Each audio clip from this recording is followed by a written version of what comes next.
నమస్కారం. Big debate ప్రత్యేక చర్చా కార్యక్రమానికి స్వాగతం. నిన్న సుప్రీంకోర్టు ఒక కీలకమైనటువంటి జడ్జిమెంట్ని ఇచ్చినది.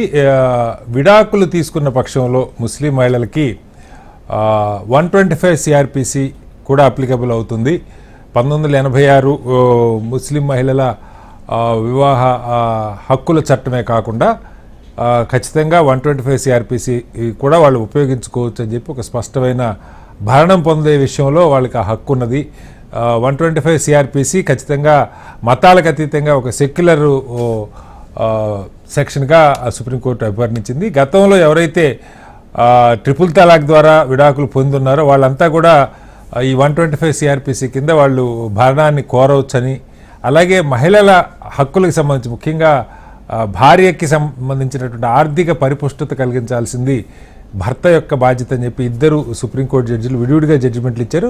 ఇద్దరి సారాంశం అయితే ఒకటే, ప్రత్యేకంగా కొన్ని అంశాలను కూడా పొందుపరిచారు. నిజంగా ఇది ముస్లిం మహిళల హక్కుల్ని కాపాడుతుందా? గతంలో 1986 చట్టానికి దీనికి ఉన్న తేడా ఏమిటి?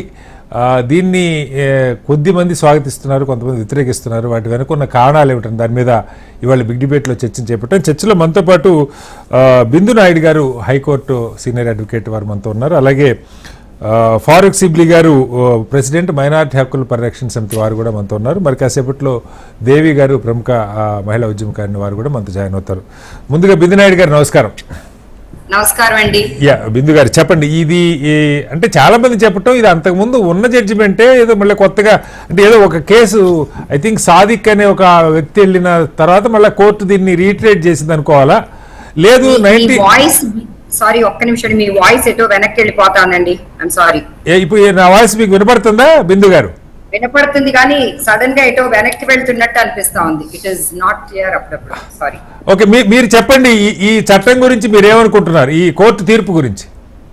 ఓకే, ఫస్ట్ ఆఫ్ ఆల్ అండి, ఈ కోర్టు తీర్పు ఈ రోజు కొత్తగా వచ్చింది ఏం కాదండి. అసలు 125 సిఆర్పిసి సెక్షన్ అనేది ఇప్పుడు కాదు వచ్చింది. ఇది ఎప్పుడో ఆదిలోనే వచ్చిన దాన్ని.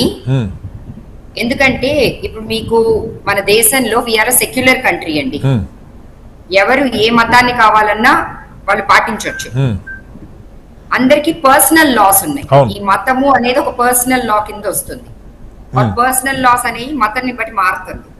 For example, Hindu marriage act ప్రకారం ఒకటి ఉంటుంది, ముస్లిం యాక్ట్ ప్రకారం ఇంకొకటి ఉంటుంది, ఇస్లాం ప్రకారం, క్రిస్టియన్స్ వేరే ఉంటుంది, ఇట్లా రకరకాలుగా ఉంటాయి. తర్వాత స్పెషల్ మ్యారేజ్ యాక్ట్ అని ఉంది. కానీ ఎక్కడైనా కూడా ఒక ఈక్వాలిటీ తేవడానికి, ఎందుకంటే భార్యలు గాని, బాగా వయసైన తల్లిదండ్రులు గాని, లేదా పిల్లలు గాని, దే కెన్ క్లెయిమ్ మెయింటెనెన్స్ అన్నమాట. వాళ్ళకి జీవన భరణం అంటే వాళ్ళకి బేసిక్ లైఫ్ కూడా లేనప్పుడు, బేసిక్ నెసెసిటీస్ కూడా వాళ్ళకి అందనప్పుడు, they can ask for maintenance for basic living. అంటే ఫుడ్, భోజనం, తిండి, ఎడ్యుకేషన్ కూడా వస్తుంది. ఫుడ్, క్లోదింగ్, షెల్టర్ అండి. మనకి చిన్నప్పుడు నేర్పించింది ఏంటంటే భోజనము, ఒంటి మీద బట్ట, తల మీద ఒక కప్పు, ఇల్లు. దానికి ఎడిషన్ గా, because education became and medical necessities became basic needs of life. అందుకని ఎడ్యుకేషన్, మెడిసిన్స్ కూడా దాంట్లోకి వచ్చినాయి. ఇట్లా వచ్చినప్పుడు ఏమైందంటే, చాలా సార్లు ఇప్పుడు హిందూ దాంట్లో హిందూది వేరే ఉంది, ముస్లిం దాంట్లో వేరే ఉంది, క్రిస్టియన్ దాంట్లో వేరే ఉంది. అలా కాకుండా అవన్నీ పక్కన పెట్టి ఒక భర్త గాని, ఒక కొడుకు గాని, కూతురు కూడా, ఒక తల్లిదండ్రులు గాని, ఈ ప్రపంచంలో ఒక బిడ్డను తీసుకొచ్చిన తల్లిదండ్రులు గాని, లేకపోతే ఆ తల్లిదండ్రులు తీసుకొచ్చిన బిడ్డ గాని, వాళ్ళకి వీళ్ళకి కూడా రెస్పాన్సిబిలిటీ ఉంది అని. అంటే ఒక అడల్ట్ సీనియర్ సిటిజన్ పిల్లలు తల్లిదండ్రుల్ని గాని, లేదా ఒక అదే సేమ్ అడల్ట్ తన మైనర్ చైల్డ్ ని కానీ చూసుకోవాలి. అదే విధంగా ఒక అడల్ట్ తన భార్యని చూసుకోవాలి. ఎందుకంటే ఇప్పుడు మనం అనొచ్చు, ఈ దేశంలో ఇప్పుడు అందరూ చాలా ముందుకెళ్లిపోయారు, ఆడవాళ్ళు కూడా ఉద్యోగాలు చేస్తున్నారు. మీరు ఇప్పుడు కొత్తగా వచ్చిన జస్టిస్ నాగరత్న గారు ఒక జడ్జ్మెంట్ ఇచ్చారు, if I can read it. దాంట్లో ఏమన్నారంటే, it is the basic duty of the man to make the woman self sufficient. So ఒక మగ మనిషి, ఒక మగవాడు తన భార్యని తన సెల్ఫ్ సఫిషియెంట్ గా అయ్యేటట్టు ఎందుకు తయారు చేయకూడదు? అలా తయారు చేసినప్పుడు అతను ఇవ్వవలసిన అవసరం కూడా లేదు కదా. అవును. కానీ అలా లేని పక్షంలో ఓకే. ఆ భర్త ఆ భార్యకి మెయింటెనెన్స్ భరణ ఇచ్చి తీరాలి. దీనికి సిఆర్పిసి అప్లికబుల్, సిఆర్పిసిని వాడుకోవచ్చు హాయిగా అని చెప్పి, స్వేచ్ఛగా అని చెప్పి కోర్టు భాష్యం. అంతే కదా? ఇది వచ్చి Okay. ఇది ఏ పర్సనల్ లా కి సంబంధించింది కాదండి. Okay. ఇది ఏ మతానికి కులానికి సంబంధించింది కాదు. It is all India. It is a secular because of the secularity. Okay, right. మళ్ళీ వస్తాను బిందు గారు. మీరు యూనిఫామ్ సివిల్ కోడ్ అన్నారు చూడండి. ఓకే, అది all this comes from the same. అది మళ్ళీ దానిలోకి వేరే వెళ్దామండి. దానిలోకి అదే చర్చ కూడా నడుస్తుంది ఇప్పుడు. ఫారూక్ గారు, దీన్ని మీ మైనారిటీ హక్కుల పరిరక్షణ సమితి ఎలా చూస్తుంది? సుప్రీంకోర్టు జడ్జిమెంట్ని గతంలో ఇలాంటిది ఒక జడ్జిమెంట్ ఇస్తే 86లో రాజీవ్ గాంధీ గారు ప్రైమ్ మినిస్టర్ ఉన్నప్పుడు మరొక చట్టాన్ని తీసుకొచ్చి 1986లో మైనారిటీ విమెన్ హక్కుల, వివాహ హక్కుల రక్షణ చట్టం పేరుతో ఏదో తీసుకొచ్చారు. ఇప్పటిదాకా అది ఇంప్లిమెంట్ అవుతున్నట్టుంది. బట్ దాని ద్వారా కొంతమందికి న్యాయం జరగట్లేదు అన్నది ఈ కేసులో ఎస్టాబ్లిష్ అయింది. ఒక ముస్లిం భర్త కాంపెన్సేషన్ ఇవ్వాలని చెప్తే ఇది అప్లికబుల్ కాదని వెళ్ళాడు. సుప్రీంకోర్టు ఫైనల్గా సిఆర్పిసి 125 కూడా అప్లికబుల్ అవుతుంది స్పష్టంగా తీర్పిచ్చింది. ఎలా చూస్తున్నారు? సోదరులందరికీ నమస్కారం అండి. అస్సలాము అలైకుం. ఇక్కడ రెండు అంశాలు ఉన్నాయి సార్. ఒకటి బేసిక్ గా ఏంటంటే, ఈ అంశం ఏదైతే ఇప్పుడు వచ్చిందో, ఏ రకంగా అయితే మొత్తం మీడియా దీన్ని హైలైట్ చేస్తుందో, యాజ్ ఏ ఇంటలెక్చువల్ థింకర్ గా, లేకపోతే కొంచెం బ్రాడర్ ప్రాస్పెక్టివ్ లో ఆలోచించే వ్యక్తిగా దీన్ని నేను టీ కప్పులో తుఫాన్తో పోలుస్తానండి. ఓకే ఓకే, అంతకు మించి ఇంకేం లేదు. సోదరిమణి బిందు గారు చాలా స్పష్టంగా చాలా విషయాలు చెప్పారు. అందరూ వారి యొక్క అభిప్రాయాన్ని పెట్టే హక్కు ప్రతి ఒక్కరికి ఉంది. అట్ ద సేమ్ టైం కొన్ని అభిప్రాయాలతో మనం విభేదించవచ్చు. లాస్ట్ లో కొన్ని మాటలు ఉన్నాయి మేడం గారి, అవి తప్పించి మిగిలిన వాటితో నేను definitely I will agree with her. ఇక్కడ ఈ రోజున ఉన్నటువంటి ఏదైతే అంశం ఉందో, ఈ అంశంలో మీరు ఫస్ట్ బేసిక్ గా చూడాల్సింది ఏంటంటే, ఒక ప్రముఖ పత్రికలు రెండు నా ముందు ఉన్నాయి సార్. ముస్లిం మహిళలు భరణానికి అర్హులే ఒకటి హెడ్డింగ్, ఇంకో దాంట్లో హెడ్డింగ్ వచ్చేసి పత్రికల హెడ్డింగ్ వదిలేయండి సార్. అంటే పత్రికలకు సరే రకరకాలు రాస్తారు. జడ్జిమెంట్ ఎలా చూస్తున్నారు చెప్పండి. ఐఎమ్ వెరీ మచ్ దయచేసి నన్ను let me conclude, sir, because this is very sensitive issue. And don't try to take what is your opinion from my mouth. నాకే ఒపీనియన్ లేదు ఫారూక్ గారు, మీ అభిప్రాయాలు తెలుసుకోవడం కోసమే చర్చ. నాకు ఏదైతే పర్ఫెక్ట్ అనిపిస్తుందో నేను let me complete, please. చెప్పండి. దాంట్లో విడాకులు తీసుకున్న ముస్లిం మహిళలు భరణానికి అర్హులే అంటే ఇలా ఉంది. కానీ ఒక మెయిన్ స్ట్రీమ్ మీడియాలో వచ్చేసి, మన నేషనల్ మీడియాలో చూస్తే, ముస్లిం ఉమెన్, ఇందాక మీరు స్టార్టింగ్ రిమార్క్స్ లో కూడా చదివారు మీరు, ముస్లిం women illegally divorced through triple talaq can seek maintenance under section 125 CRPC. So let us conclude one thing, sir. ఒకటి చట్టబద్ధంగా ఇస్లాం ఒకటి చట్టబద్ధంగా తలాక్ పద్ధతి అనేది ఇచ్చింది. ఆ పద్ధతి దాన్నే అంటారు తలాఖే హసనా. అంటే తలాక్ తీసుకునే దాంట్లో ఒక మంచి పద్ధతి ఏంటి, 3 periods 3 నెలలు ఆగి 3 సైకిల్స్ లో అప్పుడు మీరు వెళ్తాం అనేది ఏది డైవర్స్ కోసం. కానీ ఎట్ ఏ టైం ట్రిపుల్ తలాక్ అంటే అది మనకి చట్ట విరుద్ధం. అది ఏది ఇస్లాం లో కూడాను విరుద్ధం, అట్ ద సేమ్ టైం మన స్టేట్ లో మన కంట్రీలో కూడాను దానికి మనం ఇచ్చేసాము. అలాంటప్పుడు అలాంటి వాడు ఎవరైతే ట్రిపుల్ తలాక్ ఇస్తాడో అటువంటి వ్యక్తికి ఈ చట్టం ఏది సెక్షన్ 125 వర్తిస్తుంది అంటున్నారు. దీన్ని మనం హైలైట్ చేయట్లేదు. ఇది ఈ అంశంతో మాకు ఎటువంటి ఇబ్బంది లేదు సార్. నంబర్ 1 సార్ ప్లీజ్ చెప్పండి. ఈ రోజున ముస్లిం మహిళల యొక్క హక్కులను ప్రభుత్వాలు కానివ్వండి, లేకపోతే వ్యక్తులు కానివ్వండి, మేము so called we're the warriors of Muslim women's అని చెప్తున్నారు కదా. Let me clear one thing sir. కారుణ్యమూర్తి మహమ్మద్ ప్రవక్త సల్లల్లాహు అలైహి వసల్లం గారు ఎవరైతే ముస్లిం సమాజంలో ప్రవక్తగా ఉన్నారో, ఆయన ఈ మొత్తం ప్రపంచంలో ముస్లిం మహిళలు అని చెప్పి కాకుండా మహిళలపై జరుగుతున్నటువంటి దాడులు, మహిళలకు ఇచ్చినటువంటి హక్కులు, మహిళలకి ఇచ్చినటువంటి స్వేచ్ఛ, అది ఎక్కడి నుంచైనా గానీ ఆ రిఫార్మ్స్ స్టార్ట్ అయినాయంటే అది ఆ ప్రవక్త ముహమ్మద్ సల్లల్లాహు అలైహి వసల్లం దగ్గర నుంచి స్టార్ట్ అయినాయి అన్న సంగతి మనం గుర్తుంచుకోవాలి. దానికి గల మూల కారణం ఏంటంటే ఆ ఒకానొక సమయంలో ఎప్పుడైతే ఆడపిల్లలు పుడతారో వాళ్ళని యాజ్ ఇట్ ఈస్ గా చంపేసేవాళ్ళు. ఆ సిస్టమ్ ని క్లోజ్ చేసినటువంటి వ్యక్తి ప్రవక్త గారు. నెక్స్ట్ రెండోది, ఎప్పుడైతే ఒక విడోని మ్యారేజ్ చేసుకోవాలంటే కనుక సమాజం ముందుకు వచ్చేది కాదు, వాళ్ళని ఒక పక్కన పెట్టేవాళ్ళు. కానీ ప్రవక్త గారు ఏం చేశారంటే ఒక విడోని తన లైఫ్ లో ఆయన స్వయంగా ఆయన మ్యారేజ్ చేసుకున్నారు, చేసుకొని ఒక ఉదాహరణ చూపించారు.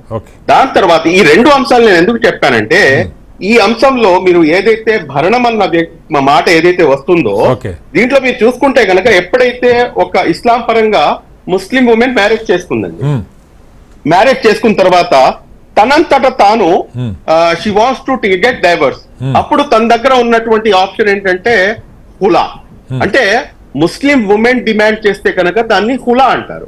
అలా కాకుండా ముస్లిం మెన్ ఫోర్స్ఫుల్లీ లేకపోతే అతనికి నచ్చక అతను ముందుకు వెళ్తే కనుక దాన్ని తలాక్ అంటారు. సో ఇప్పుడు ఏదైతే హులా గాని తలాక్ గాని ఎట్టి పరిస్థితుల్లో రెండిట్లో కూడాను భార్య భర్తలు విడిపోతారు. విడిపోయిన తర్వాత 3 నెలల 10 రోజులు లేకపోతే 4 నెలలు, అది ఎందుకు అనేది దానికి ఒక డెప్త్ ఉంది సార్, మీకు అర్థమై ఉంటుంది. ఇది అయిపోయిన తర్వాత ఆ మహిళ ఫ్రీ అయిపోతుంది కంప్లీట్ గా. ఆ మహిళ ఫ్రీ అయిపోయిన తర్వాత రీమ్యారేజ్ అంటే ఆ అమ్మాయి గాని ఆ బ్రైడ్ గాని మళ్ళా తన యొక్క జీవితాన్ని మళ్ళా మొదలు పెట్టొచ్చు. ఆ రైట్ ఇస్లాం ఇస్తుంది. ఇప్పుడు పాయింట్ టు బి నోటెడ్ ఇక్కడ లాస్ట్ కంక్లూజన్ సార్. ఇప్పుడు పాయింట్ రేజ్ అయ్యేది ఏంటంటే ఈ విధంగా 4 నెలల తర్వాత ఫ్రీ అయిపోయింది మహిళ. ఫ్రీ అయిపోయిన తర్వాత తను రెండో మ్యారేజ్ చేసుకుంది దేవుడి దేవల్ల. మ్యారేజ్ చేసుకున్న తర్వాత మొదటి భర్త భరణం చెల్లిస్తే అది తప్ప ఒప్ప? అసలు మ్యారేజ్ చేసుకుందా లేదా అది మనం చెప్పలేం కదండి, అది మళ్ళీ వేరే చర్చ. మనం చేసుకోలేమా కాదా సార్? ఎగ్జాంపుల్ ఇస్తున్నాను. ఒక్క సెకండ్ బిందు గారు మళ్ళీ వస్తాను మీ దగ్గరికి. చెప్పండి. ఒక్క మాట అండి, కాదు ఇక్కడ నేను ఒక్కటి చెప్పాలనుకున్నా. ఎందుకంటే 3 months తర్వాత ఆ అమ్మాయి మ్యారేజ్ చేసుకున్నాక 2 months తర్వాత వాట్ ఎవర్ మ్యారేజ్ చేసుకున్న తర్వాత whenever it may be ఈ మెయింటెనెన్స్ అనేది అసలు వర్తించదండి. For your information, whether it is 125 CRPC or whether it is Hindu Marriage Act or anything else, maintenance it is not applicable if she remarries. But if she does not remarry, then the husband is liable to pay maintenance. Exactly. That's what Islam teaches, ma'am. One second, Farooq garu koncham opi pattandi, we have enough time. 1 minute. This 125 CRPC not only says that ఆ అమ్మాయి ఎప్పుడు పెళ్లి చేసుకున్నా, weather it is a Hindu Muslim or any మతం, ఆ అమ్మాయి మళ్ళీ పెళ్లి చేసుకుంటే this thing will get cancelled. Not only that, even if she lives in adultery, because he is not entitled to, she is not entitled. కానీ ఇక్కడ ఇంకొకటండి, please note, ఆ అమ్మాయికే కాదు పిల్లలకు కూడా ఉంది. కానీ ఆ అమ్మాయికి రాకపోవచ్చు, కానీ పిల్లల్ని చూసుకునే బాధ్యత అతనికి ఉంటుంది. I will conclude with it. Sorry to have interrupted. I wanted to clarify. Right Devi garu, ఈ జడ్జిమెంట్ ని పెద్దగా పార్టీలు ఎవరు స్పందించలా. బీజేపీ ఏదో వెల్కమ్ చేసింది, కాంగ్రెస్ మరి 86 రాజీవ్ గాంధీ గారు తీసుకొచ్చిన చట్టానికి మరి ఇది బైపాస్ చేస్తుంది అనుకున్నారేమో. పెద్దగా ఇవాళ డిబేట్ కూడా ఎవరు ఆసక్తి చూపించలేదు దీని మీద మాట్లాడదామంటే.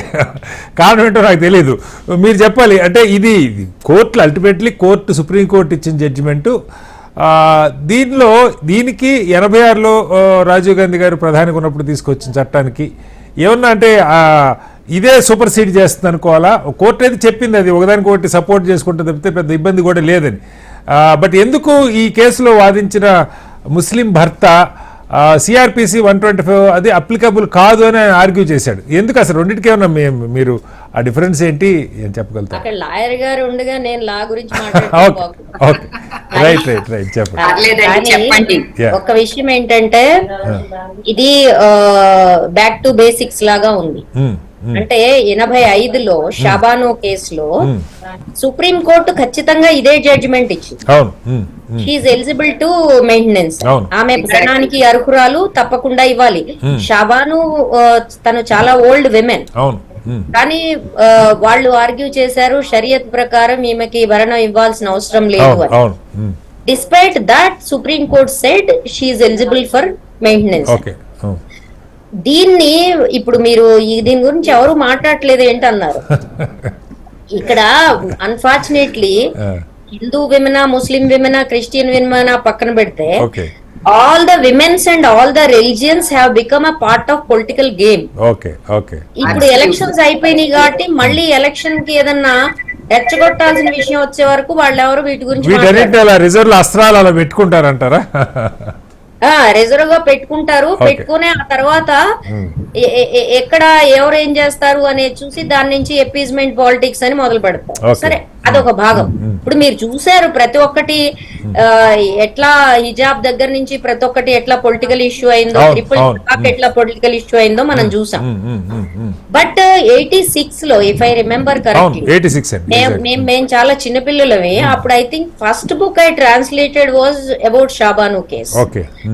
ఈ షాబాను కేస్ కి సంబంధించి మనం గమనించాల్సింది, ఒక పక్కన పర్సనల్ లాస్ కి పైన ఒక కామన్ లా ఏదైతే ఉందో భారతదేశ రాజ్యాంగము, దీని నుంచి వచ్చే రైట్స్ కింద నీ పర్సనల్ లా నీకు అప్లై అయినప్పటికీ అది కాకుండా కూడా ఎంపిక చేసుకునే హక్కు ఈ దేశంలో మహిళలకి, ఈ దేశంలో పౌరులందరికీ ఉంది.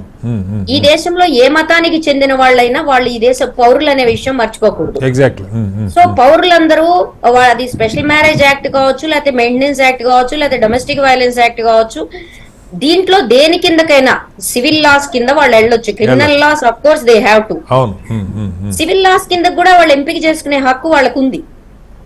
అట్లాంటి నేపథ్యంలో 86 లో ఏం జరిగిందంటే సంతుష్టీకరణ చెందించడం కోసం, ఓదార్పు ఏమంటారు బుజ్జగింపు కోసం ఆనాడు సుప్రీంకోర్టు మహిళలకు ఇచ్చిన ఒక హక్కుని, అంటే హక్కు ఇవ్వడం కాదు, ఆ హక్కు ఆల్రెడీ ఉంది, దాన్ని ఎలివేట్ చేశారు.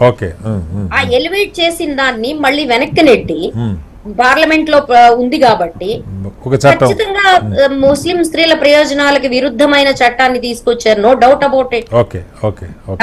దానికి ఇవాళ ఇస్లాం లో ఉండే పెద్దలు ఎవరైతే ఉన్నారో వాళ్ళలో అనేక మంది వాళ్ళు కారణం ఆ ఒత్తిడి తీసుకురావడానికి.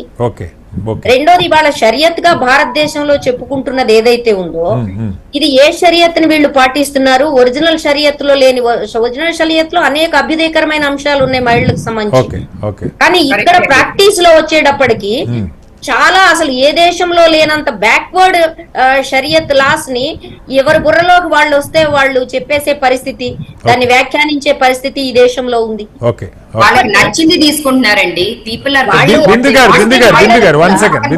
అందుకనే మహిళలు కూడా ఏమడుగుతున్నారు, మీకు హిందూ పర్సనల్ లా తో సహా పర్సనల్ లాస్ అన్నిటి కోడిఫికేషన్ ఇవ్వండి, మాకు కూడా కోడిఫికేషన్ ఇవ్వండి అని అడుగుతున్నారు. It's a long time demand from them. కాబట్టి ఇక్కడ నేనైతే ఖచ్చితంగా చెప్తానండి, ఒక మతంలో పరమ సతీ సహగమనం లాంటిది ఉండొచ్చు, ఒక మతంలో కన్యమేరీని ఆరాధించడం కరెక్టా కాదా, ఆమెకు ఆత్మ ఉందా లేదా అని 200 ఏళ్లు చర్చ ప్రీస్టులందరూ కూర్చుని చేసి ఉండొచ్చు. ఆడవాళ్ళు ఒక ఇద్దరు ఆడవాళ్ళు ఒక పురుషుడితో సమానం అని చెప్పి మాట్లాడే కోర్టులు, కంగారు కోర్టులు ఉండొచ్చు.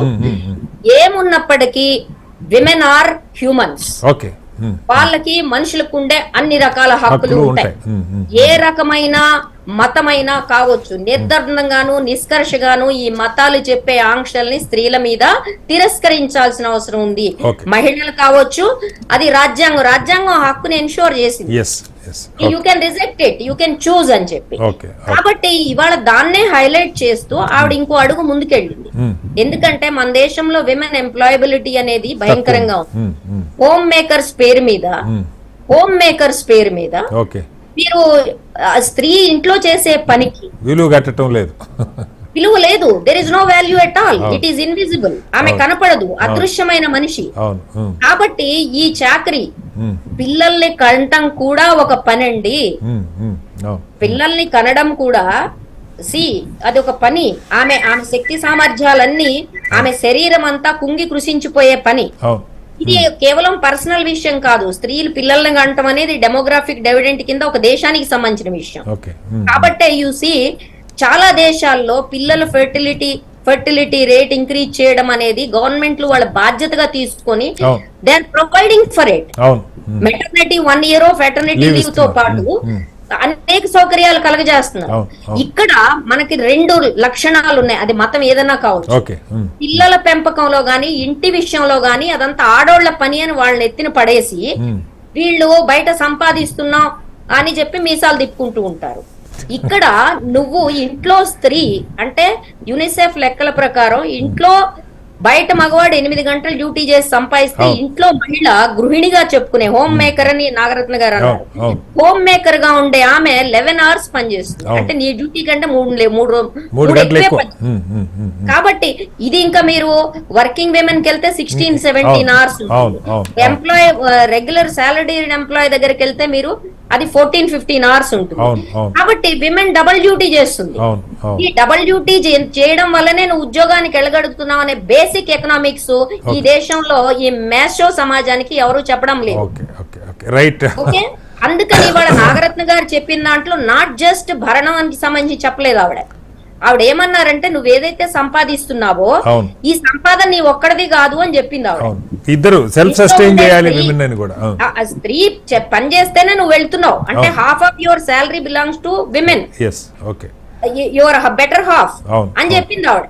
అయితే ఒక్క వెనుజులాలో మాత్రమే దీనికి సంబంధించి వాళ్ళు వాళ్ళ జీడిపిలో యాడ్ చేయడానికి ఇంటి పనికి వాల్యూ కట్టడానికి ట్రై చేశారు. మరి ఏ దేశంలో జరగలేదు, మన దేశంలో ఆ డిమాండ్ జరుగుతుంది. ఇది కూడా భరణము ఒక భాగం. ఈ రెండో కామెంట్ ఏదైతే ఉందో దీన్ని కూడా పరిగణలో తీసుకోవాలి. 2020 తర్వాత సుప్రీంకోర్టు రిపీటెడ్ గా ఇంట్లో జరిగే పని గురించి స్త్రీల గురించి మాట్లాడుతూ ఉన్నారు. ఈ non payment non visible work ఏదైతే ఉందో అన్పేడ్ అన్థ్యాంక్ఫుల్ డ్రడ్జరీ చాకరీ ఏదైతే ఉందో దీనికి మీరు ఏ పేర్లైనా పెట్టండి. ఆడవాళ్ళు ప్రేమతో చేస్తారు, పెద్ద మోసం. ఎత్తినేసి ఒక పక్కన పవిత్రత పతి పరమేశ్వరు, రెండోది ప్రభు ఇంత గొప్పవాడు అని చెప్పి మొదలుపెట్టి ఈ మతాలన్నీ కలిపి మొగుడికి అపరిమితమైన అధికారాలు స్త్రీల శరీరాల మీద, సంపాదనల మీద, జీవితాల మీద, చాకరీ మీద ఇచ్చి కూర్చున్నాయి. Let them be modern, modern అవ్వమనండి. లెట్ దెమ్ బి హ్యూమన్స్, మనుషులు అవ్వమనండి. ఒక మనిషి మీద ఒక మనిషికి అబ్సల్యూట్ అధికారాలు ఉండటం అనేది చెల్లదు, అది కుదరదు రానున్న కాలంలో. విమెన్ ఆర్ హ్యూమన్స్, పరిస్థితిలో కుదరదు. That is the universal law. ఇంకా మా తలకాయలు ఎక్కడో పాతేసుకొని మేము మతాలు ఉండండి, మీ దేవుడు ఎవరన్నా కావచ్చు, మీరు దేవుడిని పూజించుకోండి, వెల్ అండ్ గుడ్. మీరు ఏది చదివినా అది నమాజా, ప్రార్థన, భజన ఏదైనా కావచ్చు చేసుకోండి, కానీ don't bring it in to social life. సామాజిక జీవితంలోకి, వ్యక్తిగత జీవితాల్లోకి దాన్ని తీసుకురాకండి. అది వ్యక్తిగతమైన విషయం, దాన్ని అక్కడ ఉంచండి. అట్లా తీసుకురావడం వల్ల అనేక అనర్థాలు జరుగుతున్నాయి. రాజకీయ రంగంలో, సామాజిక రంగంలో విపరీతమైన అనర్థాలకి ఇది కారణమవుతోంది. Over power of religion over humans అనేది అనేక అనర్థాలకు కారణమవుతుంది. Let us recognise that. Right Devi garu, మళ్ళీ మీ దగ్గరికి వస్తే నాయుడు గారు, అంటే ఇప్పుడు మనకి ఈ 86లో కాంగ్రెస్ హయాంలో తీసుకొచ్చిన చట్టానికి కానీ లేదు 125 CRPC వాడుకోవటంలో ఏదైనా గ్రాస్ డిఫరెన్స్ ఉందా, ఎలా అర్థం చేసుకోవాలి? ఎందుకని కొన్ని సంఘాలు ఇప్పటికీ 1986 చట్టమే వర్తిస్తుంది, లేకపోతే షరియానే వర్తిస్తుంది అని చెప్తున్నారు. సుప్రీంకోర్టు జడ్జిమెంట్ కంటే ఎవరు 1986లో 125 CRPC కింద షాబానోకి ఇచ్చిన తర్వాత దాన్ని ఓవర్టర్న్ చేస్తూ అప్పట్లో కాంగ్రెస్ ప్రభుత్వం అండి, ఐ థింక్ ఆబ్వియస్లీ ఆవిడ అన్నట్టు, దేవి గారు అన్నట్టు, it is a political game. మరి ఓట్లు పోతాయి కాబట్టి అప్పట్లో కాంగ్రెస్ ప్రభుత్వం ఏం చేసిందంటే they have said they have brought in Muslim వివాహ మహిళల హక్కుల చట్టం. సో ఇట్ ఈస్ ఒక్క నిమిషం అండి, what is it exactly called అని చెప్తాను, sorry, Muslim women protection of rights on divorce act. Okay. So ఈ Muslim women protection on divorce అంటే rights of women on divorce అంటే దాంట్లో ఏం తీసుకొచ్చారు, విడిపోయిన భర్త 3 నెలలు కడతాడు తనకి పెళ్లి కాకపోతే, ఆ తర్వాత ఆవిడ ప్రాపర్టీ ఎవరికి వెళుతుందో వాళ్ళు ఆవిడ చూసుకోవాలి. ఓకే సపోజ్ ప్రాపర్టీ ఎవరికి వెళ్ళట్లేదు ఎందుకంటే ఎవరికి ప్రాపర్టీనే లేదు, అప్పుడు రోడ్డు మీద పడి బతుకుతుందా? Okay. So all these questions come in to place. Okay. So like in other board will take care of it. Sorry Waqf board will take care of it. దయాదాక్షిణ్యం లేదు బతకాలి ఆవిడ. రైట్ ఎన్ని రోజు అడుక్కోవాలి, Okay. ఎన్ని రోజు ఇంకొకరిని అడుక్కోవాలి. So Okay. అది ఉండకూడదు. Because apart from having these needs అండి, there is a need called self respect కదండి. అవును ఆ సెల్ఫ్ రెస్పెక్ట్ తోటి ఉన్న ఏ స్త్రీ అయినా ఇంకొకరి దగ్గర, అందుకే మనం ఎప్పుడైనా రోడ్డు మీద అడుక్కునే వాళ్ళని చూస్తా ఉంటే అయ్యో పాపం అనిపిస్తుంది. ఎందుకంటే వాళ్ళ చేతిలో పిల్లలు ఉంటారు కానీ ఇంట్లో భర్త ఉండడు. ఎక్కడి నుంచి వచ్చింది కాదు కదా ఇది. This is very unfortunate. So especially ఇది ఎట్లా అంటే ఇప్పుడు వాళ్ళకి వచ్చి ఏమీ లేక ఇంకేదో అనేది వేరు. ఒకప్పుడు ఒక భర్త ఉండి ఇప్పుడు ఆ భర్త లేకపోవడం మూలాన ఇట్లా ఉంది అనేటప్పుడు ఆ భర్త వద్దు అనుకున్న ఈమె, ఇంకొకటి ఉందండి, ఈమె వద్దు అనుకుంటే వేరు, ఆయతను వద్దు అనుకుంటే వేరు. అంటే రోజు ఇంట్లో గొడ్డు చాకరీ చేస్తూ దెబ్బలు తింటూ ఆవిడ ఉండాలా? So all these things also come into picture. So when ఇప్పుడు yesterday's decision upholding what happened in Shabanu case, that even a Muslim woman after iddat period of 3 months 10 days or 4 months or whatever it may be is entitled to maintenance.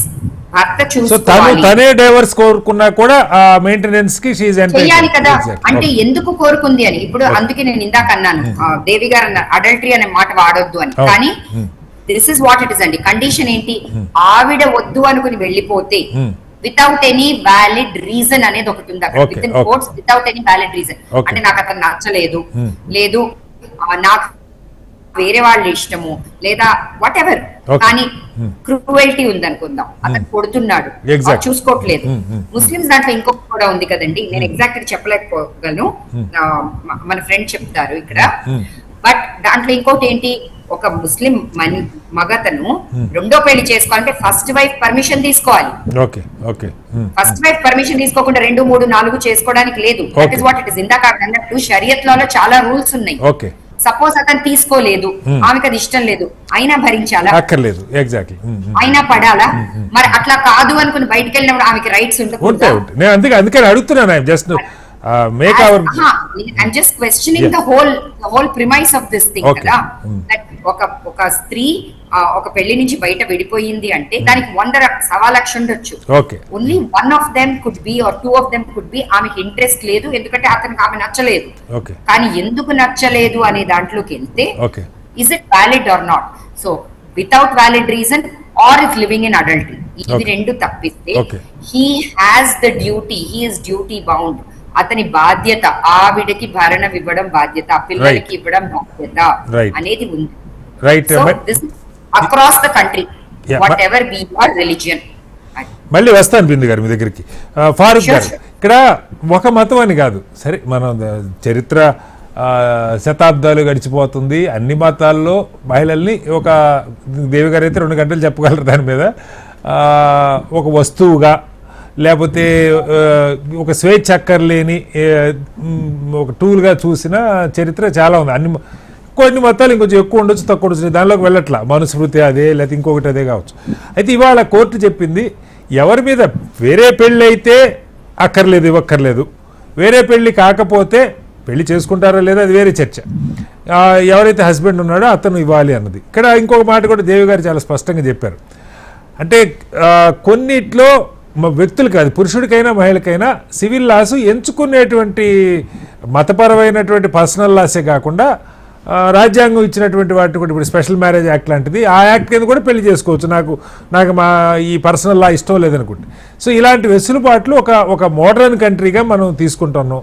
అన్ని మతాల్లో ఛాందస్సులు ఖచ్చితంగా వ్యతిరేకిస్తారు. హిందూ మతం అంటే అసలు నువ్వు గుడికి వెళ్ళకపోతే హిందూ కాదనేవాడు ఉన్నాడు, మసీద్కి వెళ్ళకపోతే ముస్లిం కాదనేవాడు ఉన్నాడు. నేను ఆ చర్చలోకి వెళ్ళట్లా. కాస్త మోడర్న్ థింకింగ్లో ఇవి అవసరం కదా సమాజానికి. దీన్ని అంటే వెల్కమ్ చేస్తున్నారా? మీరు అన్నారు, ఇందాకే చెప్పారు టీ కప్పుల తుఫాన్ అని, పెద్ద చేంజ్ లేదనుకుంటే then it is okay. But Bindu garu చెప్పినట్టు లేదా దేవి గారు చెప్పినట్టు భరణం 3 నెలల తర్వాత ఇవ్వను, నేను అక్కడికి వెళ్ళి తెచ్చుకోవాలన్న పరిస్థితి గతంలో ఉండుంటే, ఒక పోటీకి వెళ్ళి తెచ్చుకోవాలన్న పరిస్థితి ఉంటే, అవేవి లేకుండా భర్త నుంచే పొందేటువంటి ఒక సౌకర్యం మహిళకు కలిగించింది. దీన్ని ఎలా ఏం చెప్తారు? ఫారూక్ గారు మ్యూట్లో ఉన్నారు, అన్మ్యూట్ చేయండి. Sorry I listen everything sir. Yes. మళ్ళా సేమ్ అదే రిపీట్ చేయాల్సి వస్తుంది. కానీ ఇందాక దేవి గారు మాట్లాడిన దాంట్లో మట్టుకు నిజంగా heart touching sir. From the bottom of my heart as I appeal to the each and every human being. ఇక్కడ ఏదో ఇద్దరు మహిళలు ఉన్నారని చెప్పి కాదు, నా మతం ఏదైతే మతాన్ని నేను ఆరాధిస్తున్నానో ఓపెన్ గా ఫ్రాంక్లీ అండ్ ఈ మాట చెప్పబోయే ముందు నేను మీకు ఒక మాట చెప్తానండి. నన్ను నన్ను నా టోపీ ధరించాను, గడ్డం ఉంది, ఒక కుర్తా వేసుకొని కూర్చున్నాను కాబట్టి మీకు ఆహార్యం ప్రకారంగా అవుట్ఫిట్ పరంగా నేను మీకు ముస్లిం గా కనిపించవచ్చు. But what Islam actually teaches me and what I'm following that's matters a lot. Okay, point to be noted here sir. Same అదే విధంగా ఏంటంటే బెర్నార్డ్ షా ఒక మాట అంటాడు, if you want to look at Islam don't look at Muslim, look at Quran and Hadith అంటాడు ఆయన. అంటే ఇవాళ రోజున ఏంటంటే ఇంత మనం క్వశ్చనింగ్ లో వస్తున్నామంటే అది ఎక్కడో చోట ఏంటంటే మనం షరియత్ లో ఎవరైనా ఇన్వాల్వ్ అయితే మా ప్రాణ త్యాగం చేయడానికి సిద్ధం అని చెప్పేసి పెద్ద పెద్ద మాటలు మాట్లాడే మత పెద్దలని, లేకపోతే మీ మాటలో చెప్పాలంటే కనుక మత ఛాందసవాదుల్ని సో కాల్డ్ మేము చూస్తూ ఉంటాం. కానీ నేనేమంటానంటే అదే షరియత్ ఏదైతే చెప్తుందో ఆ షరియత్ పై నడవండ్రా నాయన అంటే ఆ ఉన్న ప్రాణం కాస్త వీళ్ళకి వెళ్ళిపోయింది. I do agree with all of you. But ఇక్కడ ఒక విషయం మనం ఇక్కడ గట్టిగా అర్థం చేసుకోవాల్సింది ఏంటంటేనండి, ఈ మొత్తం వ్యవహారంలో మీకు ఒక మంచి పాయింట్ ఒకటి ఉంది. ఇస్లాం ఏదైతే నేర్పిస్తుందో నన్ను చూసి మీరు ఇస్లాం అని చెప్పేసి మీరు డిసైడ్ అవ్వమాకండి. ఎందుకంటే నాలో చాలా తప్పులు ఉన్నాయి. అవసరాన్ని బట్టి నేను అబద్ధం చెప్పేస్తున్నాను, అవసరాన్ని బట్టి నేను చాడీలు చెప్పేస్తున్నాను, అవసరాన్ని బట్టి నేను దొంగతనం చేసేస్తున్నాను. కాబట్టి ఐఎమ్ నాట్ ఇస్లాం, ఐఎమ్ జస్ట్ ఎ ముస్లిం. But how far I'm a correct practising ముస్లిం ఆర్ నాట్? ఇక్కడ నేను మీ మాట చెప్పడానికి కారణం ఏంటంటే ఈ మొత్తం మ్యారేజ్ ఇష్యూలో మీకు మెహర్ అని చెప్పేసి ఒక పాయింట్ ఉంది సార్. ఈ మెహర్ అంటే ఏంటంటే కన్యాశుల్కం అండి. నేను కన్యాశుల్కం గురించి నేను ప్రత్యేకంగా మీకు చెప్పాల్సిన అవసరం లేదు. దీన్ని మెహర్ అంటారు. ఈ రోజున మన ముస్లిం సమాజం ఏం చేసింది అంటే, నేను ఓపెన్ గా చెప్తున్నాను, ముస్లిం సమాజం ఏం చేస్తుందంటే నికాలో కూర్చొని అంటే ఆ అమ్మాయి యొక్క హక్కు అది ఎలాంటిదంటే ఆ అమ్మాయి నోరు విప్పి అడగగలిగే సత్తా అమ్మాయికి ఉంటుంది. పెళ్లి కూతురు నాకు ఇంత కావాలి అంటే అంత ఇచ్చి పెళ్లి చేసుకోవాలి అతను. కానీ 516, 1116, 2000 రూపాయలు, 3000 రూపాయలు, 5000 రూపాయలు కట్టినటువంటి దాఖలాలు మాకు, ఐఎమ్ సారీ టు సే ముస్లిం సమాజమే నాకు వ్యతిరేకించవచ్చు, బట్ 80% మనకి ఇదే కనిపిస్తుంది. కానీ మీరు వాస్తవంగా చూసుకుంటే గనక కోట్ల రూపాయలు మెహర్ గా చెల్లించి పెళ్లిళ్ళు చేసుకోటటువంటి కల్చరు ఇస్లాం ధర్మం నాకు నేర్పిస్తుంది. ఇదేంటిది మళ్ళా ఆ మెహర్ అమౌంట్ ఏదైతే ఉందో అందులో మళ్ళా ఎవడైతే ఈ హస్బెండ్ ఉన్నాడో వాడు ఎక్కడ కూడా జోక్యం చేసుకోకూడదు. అది పూర్తిగా తన రైట్, అది తన ఇష్టం అన్నమాట. తను కావాలంటే మొత్తం దానం చేసుకోవచ్చు, లేకపోతే తను కావాలంటే మొత్తం తన బ్యాంక్ అకౌంట్ లో పెట్టుకుని తనకి కావాల్సిన విధంగా తను జీవితాన్ని గడపవచ్చు. ఇది పెళ్లికి ముందే ఇక్కడ ఈ అంశం అనేది ఉంది. ఇక్కడ ఇంకొక అంశం మీ దృష్టికి తీసుకొస్తారండి. ఇప్పుడు నేనున్నాను సార్, నేను ఇక్కడ మీ ముందు కూర్చొని అబ్బో గొప్పలు మాట్లాడేస్తున్నాను, చూసే జనాలు అబ్బో చాలా బాగా మాట్లాడుతున్నాడు గడ్డం సాహిబ్ గారు అని చెప్పి అనుకుంటారు. కానీ మీరు నన్ను ఆదరించినా, లేకపోతే నాకు ప్రపంచం నన్ను ఎంత గుర్తించినా గానీ నా మొత్తం నా క్యారెక్టర్ యొక్క ఏదైతే జస్టిఫికేషన్ ఉందో అది నా భార్య చేతిలో. రేపటి రోజున ప్రళయం రోజున నేను ఐఎమ్ ద బెస్ట్ పర్సన్, ఇతను మంచివాడు అని చెప్పేసి సర్టిఫికెట్ నా భార్యమని ఆ సర్టిఫికెట్ నే దేవుడు అంగీకరిస్తాడు తప్పించి ఇంకెవరు అంగీకరిస్తారు? లాస్ట్ పాయింట్ సార్, ఏదైతే అన్ని మతాల్లో కూడాను మనం అనుకునేది ఏంటంటే అంటే పరలోకం అనేది ఒకటి ఉంది. ఆ పరలోకంలో మనం అందరం కూడాను స్వర్గానికి వెళ్ళాలి అని చెప్పేది. అంటే అందరు కష్టపడేది మంచి పనులు చేసుకునేది, గుడ్ డీడ్స్ చేసుకునేది దానికోసమే. కొంతమంది అంటే సో పారడైజ్ వాళ్ళ యొక్క అల్టిమేట్ థింగ్. నేను మీకు చెప్తుంటే నాకు గూమ్స్ బంప్స్ వస్తున్నాయి సార్. నా తల్లి లేకపోతే ఇక్కడ ఉన్నటువంటి ఈ మహిళా మనులు ఎవరైతే ఉన్నారో వీళ్ళ యొక్క పాదాలు ఏదైతే ఉన్నాయో ఆ పాదాల కింద స్వర్గాన్ని ఆ దేవుడు ఉంచాను అని చెప్పాడండి. ఓకే, ఇది నా మతం ముస్లిం మహిళల నేను గురించి, ఒక ప్రశ్న ముస్లింల గురించి ఇచ్చేటటువంటిది. ఫారూక్ గారు, ఇక్కడ అంటే మీరు ఇందాక కన్యాశుల్కం మెహర్ గురించి చెప్పారు కదా, సో అంటే మీరు అది ప్రస్తావించడంలో అంటే అది ఉంది కాబట్టి ఈ భరణం ఇవ్వక్కర్లేదన్నది అలా షరియత్ ఏమైనా చెప్తుందా, అలా ఏమి లేదా? అంటే ఇక్కడ point to be noted sir, నేను ఒక స్కాలర్ ని కాదండి, I'm just and social activist and politician. But still ఏంటంటే maximum I'll try my level best to practice as a good Muslim. Okay, right. But I'm not a good Muslim. But ఇప్పుడు మీరు అడుగుతున్నటువంటి ఏదైతే ప్రశ్నలు ఉన్నాయో అది నాట్ ఓన్లీ ముస్లిం అండి, nobody is perfect, అందులో nobody is a perfect Muslim, nobody is a perfect Hindu, అది అయి ఉండొచ్చు, అది వేరే చర్చ. దేవ్ గారు, దీనిలో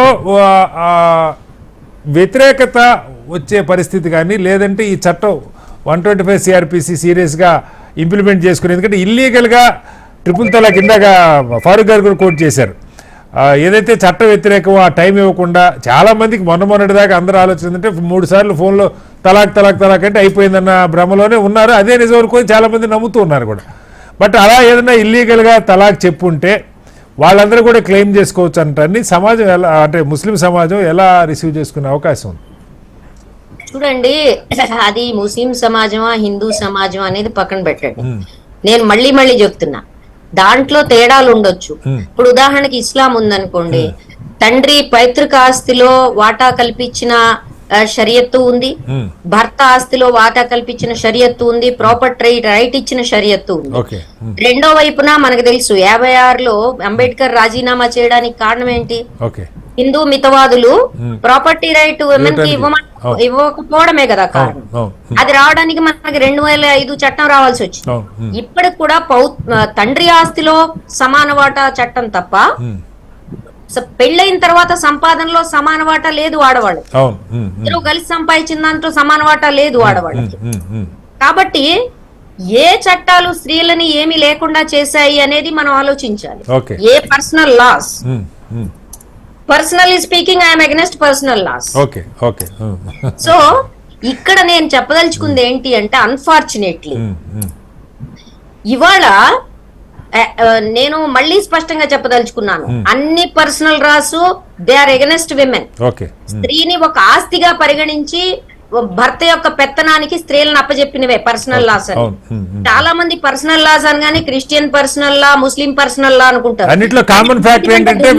హిందూ పర్సనల్ లా ఉంది, హిందూ పర్సనల్ లా ఉంది, ఆ విషయం ఎవరు గుర్తు పెట్టుకోరు. సో ఇక్కడ ఈ పర్సనల్ లాస్ ఏవైతే ఇంత పెత్తనాన్ని ఆడవాళ్ళ మీద తెచ్చినాయో వాళ్ళు సివిలైజ్ అవ్వాల్సిన అవసరం ఉంది.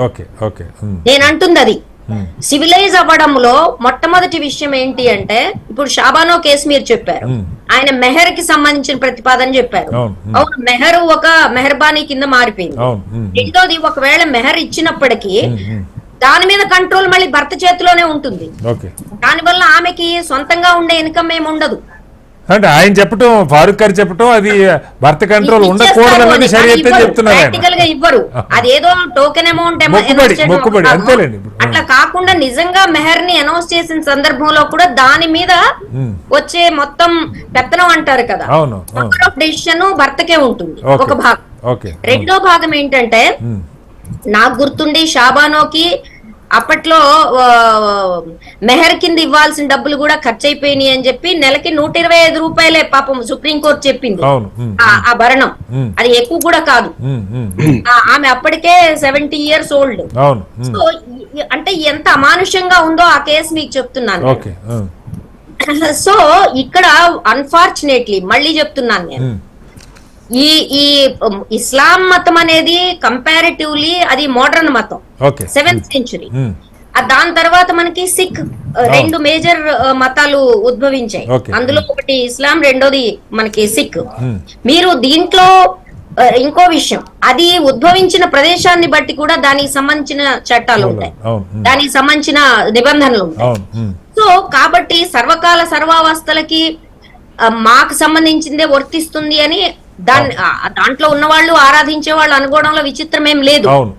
కానీ యూనివర్సల్ లా ఏంటి, కాన్స్టిట్యూషన్ యూనివర్సల్ లా సర్వామోదం పొందిన లా ఏదన్నా ఉంది ప్రపంచంలో అంటే అది ఒకటి, విమెన్ హ్యూమన్స్ అవునా కాదా, ఓకే ఓకే విమెన్ కి సమాన హక్కులు ఉన్నాయా లేదా, ఓకే ఓకే నీ మతం ఏంటనేది నాకు అనవసరం అండి. అవును ఓకే నువ్వు ఈ రెండు విషయాల్ని ఆయా మతాలకి సంబంధించిన వాళ్ళు ఆమోదించకపోతే ఓకే వాళ్ళ మతాల మీద పట్టు, రాజకీయాల మీద పట్టు కోసం వాడుకునే పరిస్థితి వాళ్ళు ఉంటే okay they keep on denying women rights. Okay వాళ్ళు విమెన్ రైట్స్ ని డినే చేస్తూనే ఉంటారు.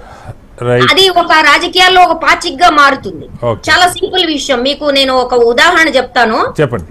హిజాబ్ ఇష్యూ ఉంది కర్ణాటకలో. మ్మ్. ఏమండి హిజాబు లేకుండా నువ్వు రావడానికి వీల్లేదు అని చెప్తాం అండమాక్రెట్, అవును. Because I have my own reservations, నాకు సంబంధించి నేను ఇది అనుకుంటున్నా. నువ్వు హిజాబ్ లేకుండా రాకూడదు అంటే ఉత్తర భారతదేశంలో గుంగట్టేసుకోవడం కుదరదని చెప్పాలి. అవును. గుంగట్టేసుకోవడం కరెక్టే కానీ హిజాబ్ కరెక్ట్ కాదంటాం అవును. Is not right. అవును. అదే సందర్భంలో హిజాబ్ లేకపోతే పిల్లల్ని మేము పంపించము అని ఎన్నో కుటుంబాల్లో అవును. ఆడపిల్లల్ని చదువుకు పంపించకుండా ఆపిందుందే, దాన్ని నేను ఛాదస్వాదం అంటాను. ఎస్ ఎస్ ఎస్ ఇది రాజకీయం అయితే అది ఛాందస్వాదం అవుతుంది.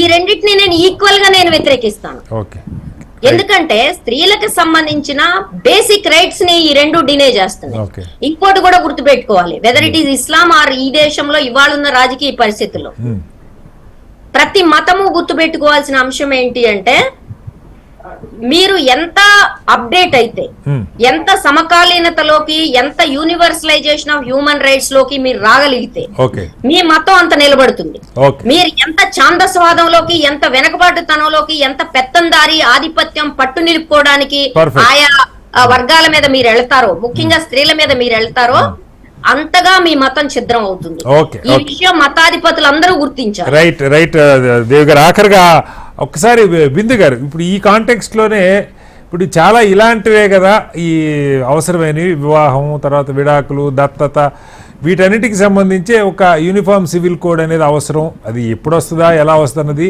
ఒక చర్చ నడుస్తూ ఉంది. దాన్ని వ్యతిరేకించే వర్గాలు చాలా బలంగా వ్యతిరేకిస్తూ ఉన్నాయి.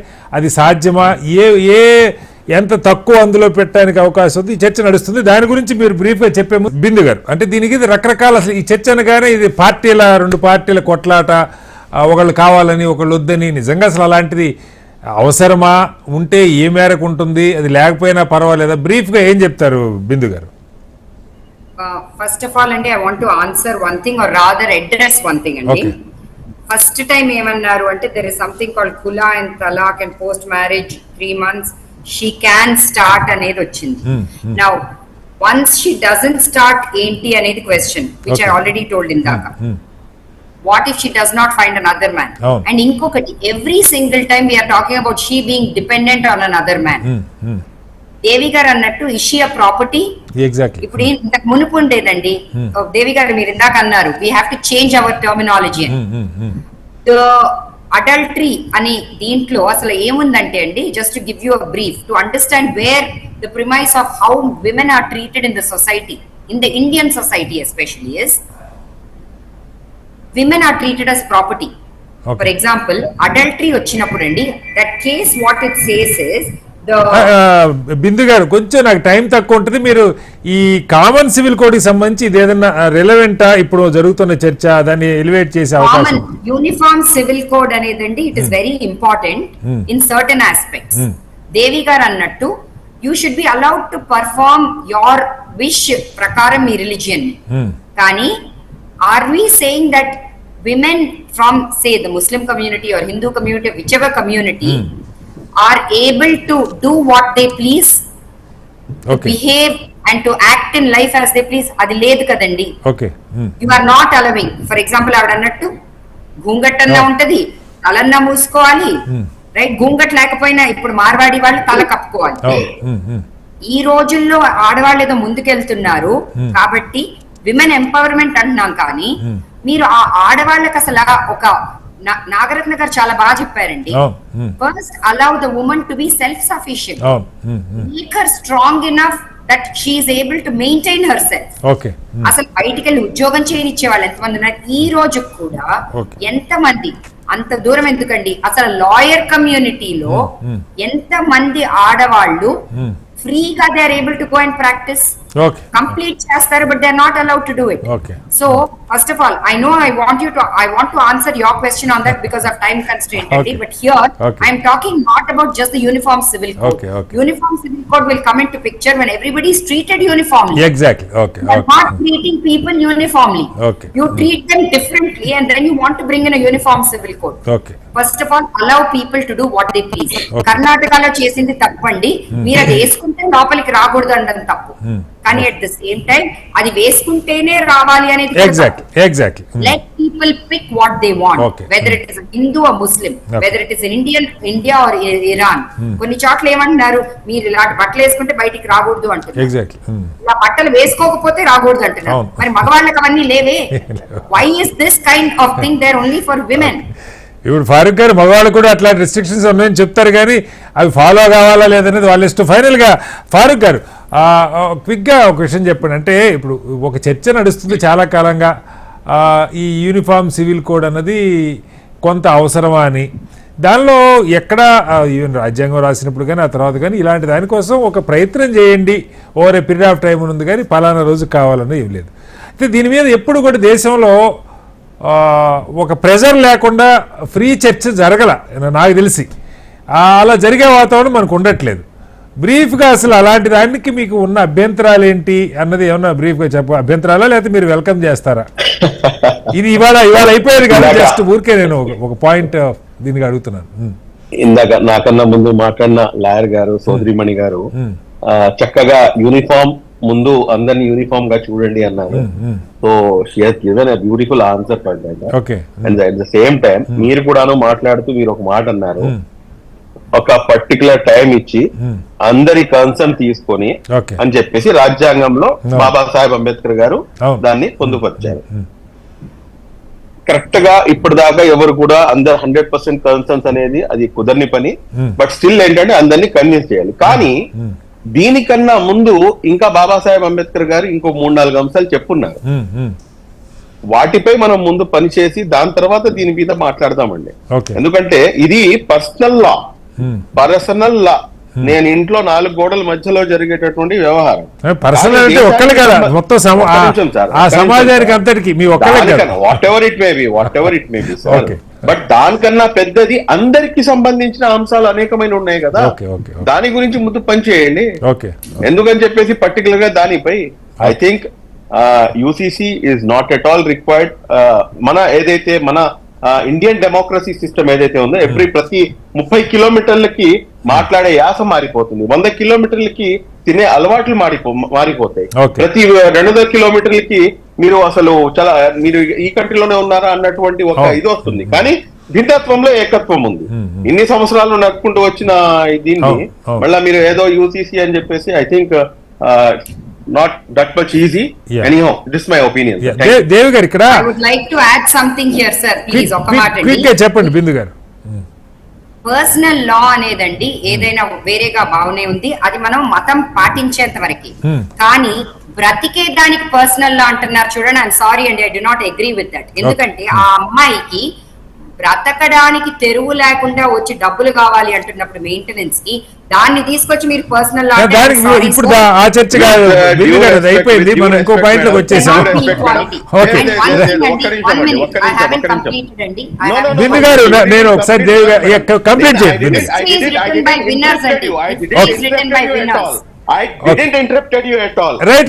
You are interrupting me. Farooq garu, Bindu garu, both of your points are well taken. And whatever you are saying Farooq is garu, absolutely wrong. Farooq garu, a point personal link petledu aina. If you want to continue that debate. In fact, he welcomed that.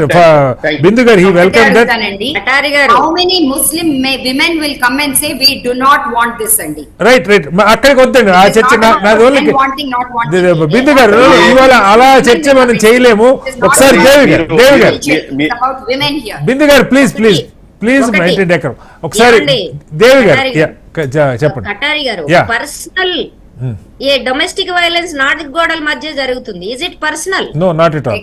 Absolutely not. కాబట్టి 4 గోడల మధ్య భార్యాభర్తల మధ్య జరుగుతుంది కాబట్టి domestic violence కి ఎట్లా justification లేదు.